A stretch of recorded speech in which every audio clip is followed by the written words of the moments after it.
This is part one of the World War I era. This is Mr. Curry bringing you into the Great War.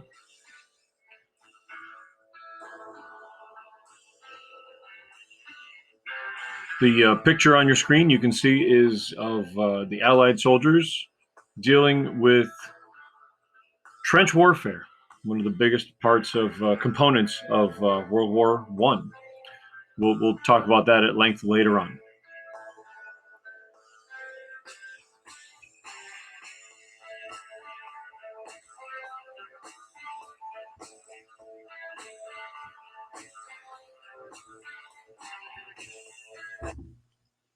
So before we can get into World War I, we have to explain how it came about. And we need to talk about some of the causes, some of which we've already started talking about through Apex and through our own coursework. So there are those who would say that there were four main causes of World War One. By main causes, I mean militarism, M, alliances, A, imperialism, I, and nationalism, N, the four main causes of World War One. A lot of historians would say that all four of these had a major role in creating the war, even though none of them are the spark that gets it going. When we'll talk about what that spark is later, they all were contributing factors. It's almost like there was a powder keg, um, almost like a big barrel full of gunpowder, and there were four fuses all coming, four long fuses all coming from the top of that barrel, and all four were lit. Each of those fuses representing militarism, alliances, imperialism, and nationalism. And it was just a matter of time till one or all of those fuses blew up that powder keg. And Europe was going to be in the middle of a world war. World war because it's going to draw and bring in people and nations from all over the world.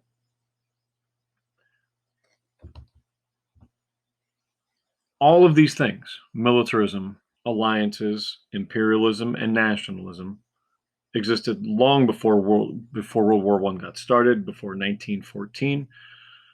Some of which we've been talking about over the last couple of weeks, especially imperialism, and we'll get into those.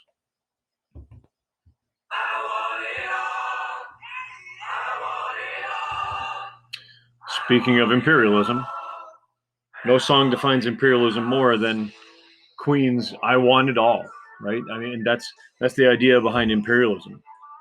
It's the idea of your country establishing colonies in other parts of the world to increase your wealth and power. So you can't add land without conquering people at this point. So during the late 1800s, as nations raced to become more powerful, they ended up having to take over parts of the world that couldn't stop them, especially the European powers. So the European powers rushed to claim the remaining uncolonized areas of the world, places around the globe that didn't have an imperial leader. Now, the nation that really took advantage of this situation and made themselves very powerful is the nation of Great Britain. Now, you have to understand, and this isn't the best map, but you can see this is Great Britain right here, right in the middle. Okay, right there, that's Great Britain. But look how powerful Great Britain became because of imperialism. They had parts of North America, and originally they had, of course, the colonies over here. They have a little bit of South America. They've got some of the islands off the coast of North America. They have a lot of Africa. They have a lot of Asia, and they have Australia and some of the Pacific Islands. So the British Empire actually, they they used to say that the sun never set on the British Empire, and you can see why, because the British controlled everything.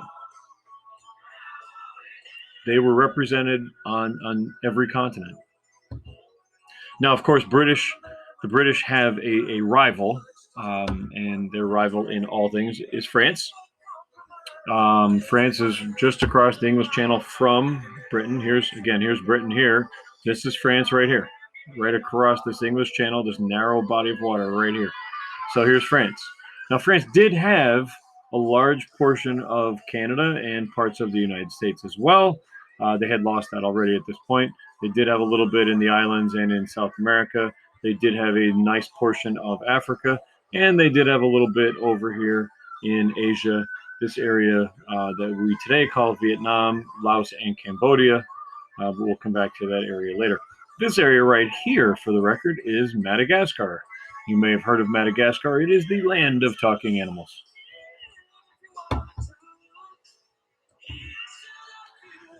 So Britain, France, and others divided Africa, Asia, and the Pacific into their zones of influence. They took control of those areas and they made money off them. They put those people into their military. They taxed them. They made a lot of money off them.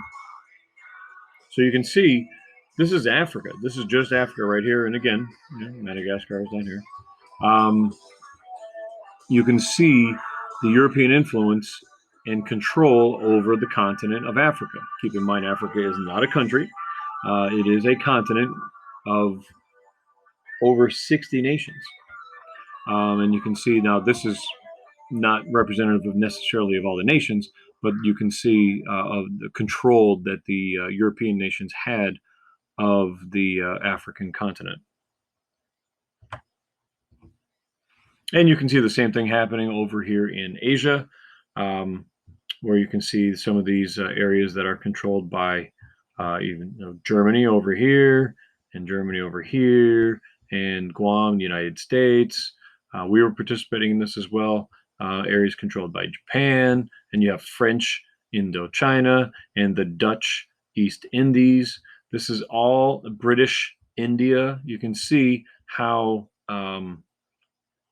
nations have extended their boundaries and made themselves more powerful by taking over areas that couldn't defend themselves. Now, the reason to do this, of course, is to make money, as I said.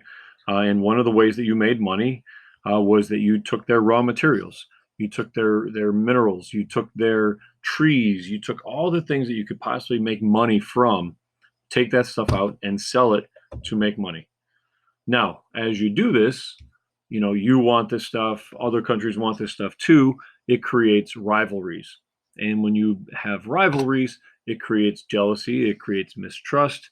You don't trust the other guys to follow the rules necessarily.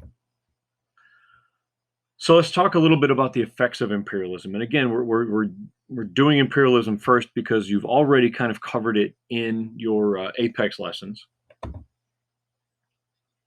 So as we've already said, lands in Africa and Asia were divided among competing European powers, and where you had different tribes, ethnic groups, and religious groups that were grouped together under the same leadership. This becomes a problem because in the end, the European nations didn't care where they drew the dividing lines between what they controlled and what they didn't control. They just grabbed stuff. And when they grabbed that stuff, there were people within those regions that spoke different languages, that were from different ethnicities, that had different nationalities, they had different culture, different religion, and the Europeans didn't care. They saw them as the same kind of people, and they just grouped them all together. And the people within that group in that area did not necessarily enjoy it. These imperialized countries were often taken advantage of and kept in squalor conditions. An easy way to think of that is if you think about slavery in the United States, 1700s, 1800s, and you understand that the slaves in the United States were kept in poor conditions. They were given little. They were they weren't educated really at all because they were afraid if they learned how to read and they were allowed to have their culture, they could organize. and that they could potentially rise up. So they didn't have a lot. They were kept as weak as possible. And then that's the same situation here. You keep the native population in squalor conditions. Just feed them enough to get them to work for you, and then take advantage of their labor and make money.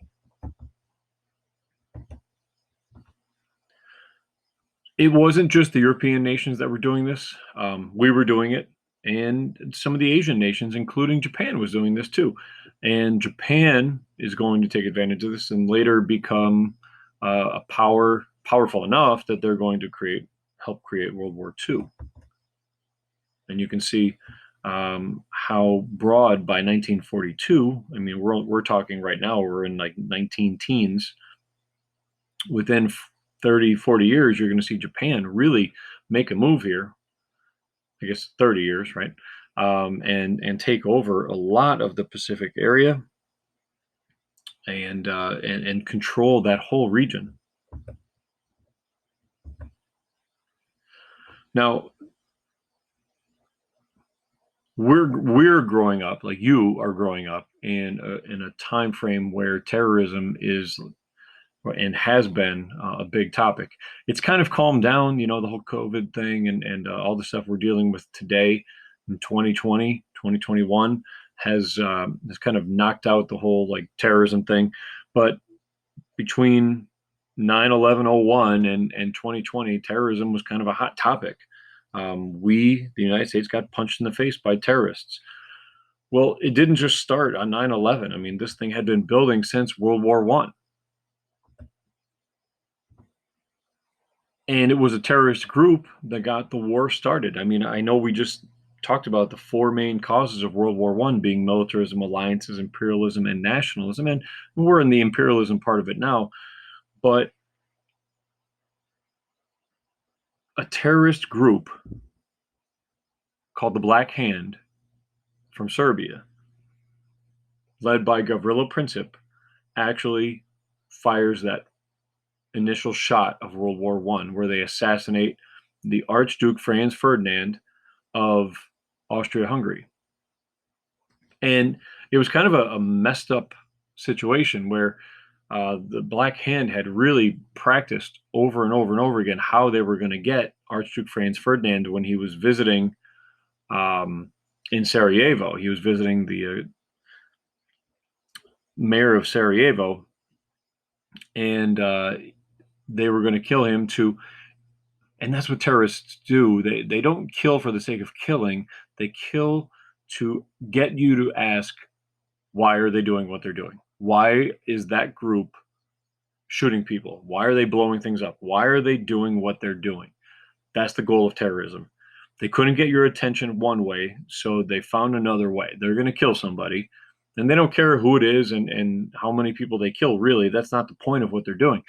The point of what they're doing is, how can we get your attention? You're not paying attention to us enough now, so we're gonna up the ante a little bit, and we're gonna do something that's gonna get your attention, and that's what this was.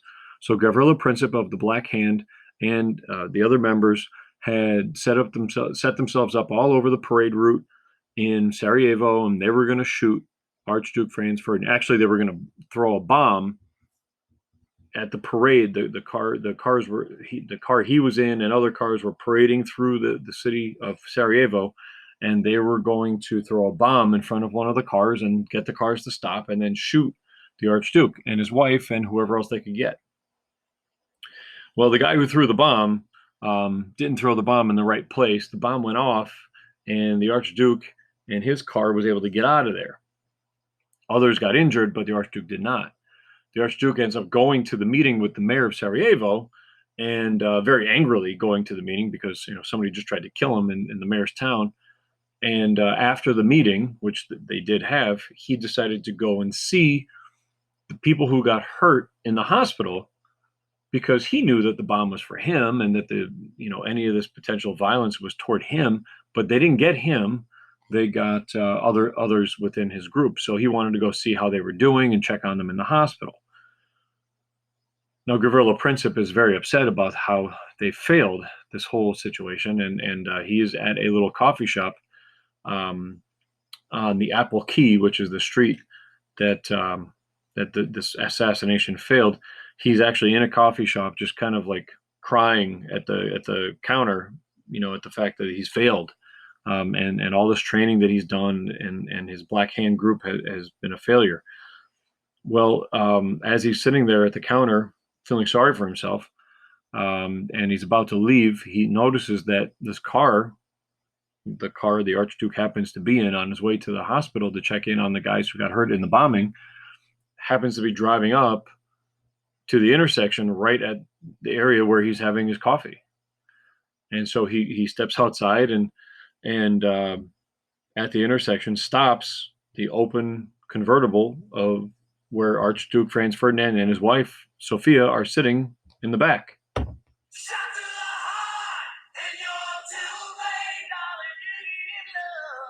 And he found his opportunity to shoot the Archduke and his wife, and he kills them.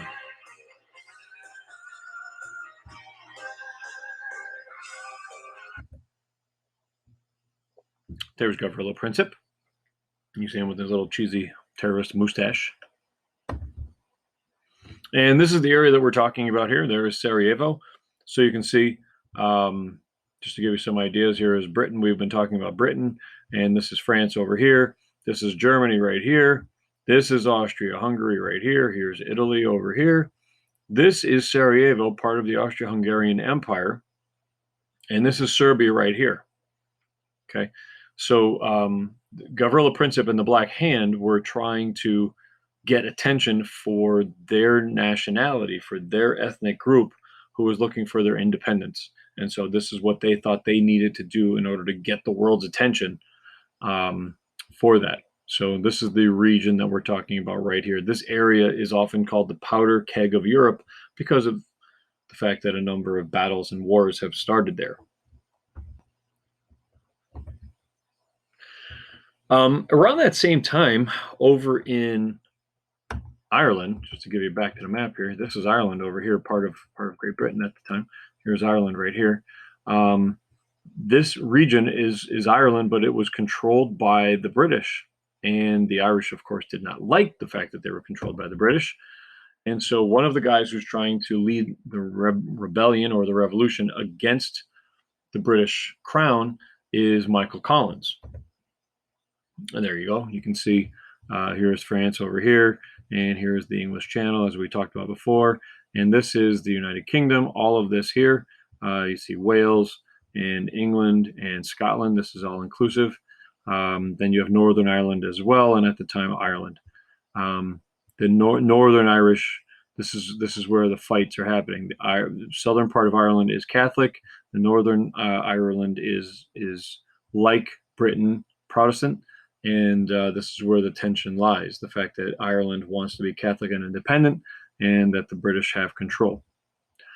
So the guy that we're talking about is Michael Collins, and he starts to lead a group against the British government. And all the girlies say I'm pretty fly for a white guy. And he is pretty fly for a white guy with large gloves. So Michael Collins' contribution in terms of terrorism is going to be a little bit different than Gavrilo Princip's. He is going to organize his group called the Irish Republican Army, or the IRA. So if any of you have Irish heritage, you may have heard of the IRA. But the IRA trained in camo, and they wore masks, and they had berets. And the idea was that he organized the IRA into cells. And that means that you might have, if you took our classroom, if you can imagine what it's like to be in a classroom again, if you took a classroom and divided into like thirds, so the left third, the center third, and the right third, and the left third, the right third, and the center third are all different cells. Well, all three of those different cells are doing things independent of the others, meaning they don't know who's in the other cells, and they don't know what the other cells' jobs are. All they know is what their job is, all their mission is. And this way, if any of the cells are captured, or any of the members of the cells are captured, the other cells aren't affected, and they can't rat out or give up information on the other cells.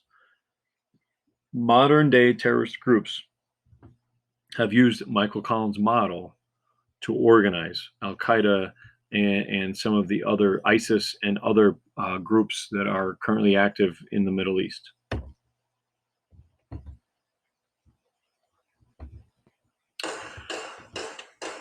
Militarism is probably the easiest of these to explain. If I say militarism or ask you what militarism is, you may not know what the word militarism means, but you know what military means. And it's basically how big and tough and strong is your military? How strong is your army and your navy and your air force and your marines? And can you go in and beat up the bad guys? So your militarism is what determines the strength of your nation. It's a policy involved aggressively building up a nation's armed forces in preparation for a war. And it also gave the military more authority over the government and foreign policy. And the idea here is the bigger and tougher your military is, and the bigger and badder your weapons are, the less likely you are to get attacked or invaded by anybody.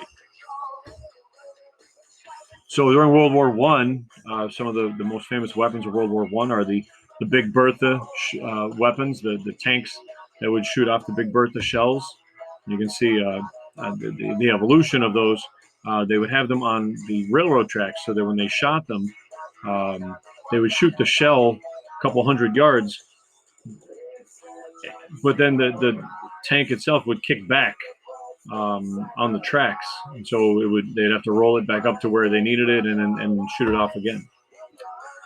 You had the first evolution of the machine guns. You can see them there. You can see these guys are shooting off machine guns, but they also have masks on because another part of militarism at this time was something called chemical warfare. We'll get into that. You have some submarines. We had submarines in World War One. Actually, I had submarines as far back as the Civil War in the 1860s. So they were made of like steel and cement, and they didn't do well. They actually sank. We had airplanes in World War One, but small airplanes, not airplanes that were big airplanes that were carrying a lot of stuff or big bombs or anything like that. For the most part, airplanes were in the air, and they were trying to get a high position to see the enemy. Maybe they had some small machine guns on them, and they were trying to shoot down the other planes. But in the end, the airplanes were in the air to try to see where the enemies were. And of course, tanks, a big part of World War One because of the trenches, because of the muddy trenches, the uneven land, and these tanks were able to go through that stuff. Then you have the tank, the mini tank. This is a very European. It gets good mileage, but it's a much smaller version of the same idea. This is chemical warfare. You can see the nerve agents, the mustard gases that are being released here. That if you breathe in enough of this, it would affect your nervous system and create some serious problems for you. So we have a weapons race that gets going among the great powers of Europe. And the more bombs and the bigger bombs you had, the more powerful you were as a nation.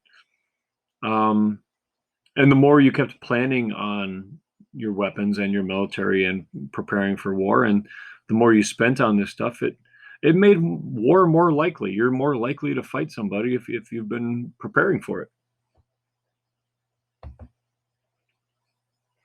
So we've talked about imperialism and militarism. Now let's talk about nationalism. Nationalism is in and of itself not a terrible thing. I mean, the idea of nationalism is pride and devotion to your nation. But there's two different kinds that contribute to World War One. One is the tendency for countries to act in their own national interest. You got to take care of yourself and your borders and worry about what is best for you. Often this would conflict with other nations, though. Like other nations want what's best for them, and you want what's best for you. So you're constantly having a tense situation with other nations. Then you have countries with diverse ethnic populations. And this tended to be in the Central and Eastern European nations. So what you had was a nation, but within that nation, there were a number of different diverse ethnic groups who wanted to have their own countries, but they just didn't have the organization and the economy and the government and the military to do it. So this was maybe their chance to do so. And you can see the nations that we're going to be talking about regarding World War I. We're going to come back to this map in a bit. So the fourth of our main causes of World War I are alliances. And having an alliance with another nation, especially when war seems inevitable, is entering into an agreement with nations for collective security. Now, collective security is an important topic we're going to keep coming back to over the course of this year. Collective security means that you put a group together, a group of nations together, and an attack on one of those nations is considered an attack on all of the nations. That means that if we set up an alliance with a bunch of European countries and one of them gets attacked, we're all expected to go in and defend that nation. Now, the point of this is to avoid confrontation, figuring, well, if you know that if you attack them, that 15 nations are going to jump in, you won't attack them. But in this situation, it kind of backfires. They were bound to come to each other's aid if attacked. And a country that has alliances tends to be more likely to act aggressively. I hate to use this example, but it seems to be the best example to use. It's almost like being part of a gang. Like, if you're part of a gang, you're more likely to act aggressive because you know that your guys are your boys are gonna be there with you. Like your other gang members are gonna be in the fight with you if something were to go down. That's kind of like what this is. An alliance system led to the danger of a chain reaction, and that's really how World War I is going to get started. After that initial shot that is fired by Gavrilo Princip shooting the Archduke of Austria-Hungary, it's going to set off a chain reaction of events that's going to lead us into World War I. Then you can see the two teams that are going to get started. The Alliance, which are the bad guys in this scenario, based on the fact that, we're Americans looking at this. The Alliance was Germany and Austria-Hungary. And then you had the Entente. The Entente included Britain and France. And you can remember that Britain and France, or at least France is in that group, because Entente is a very snooty French word.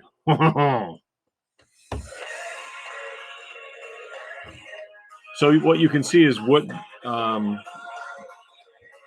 ends up happening is you end up with the Alliance, which ends up becoming known as the Central Powers in red. And that is Germany and Austria-Hungary, and then the Ottoman Empire down here.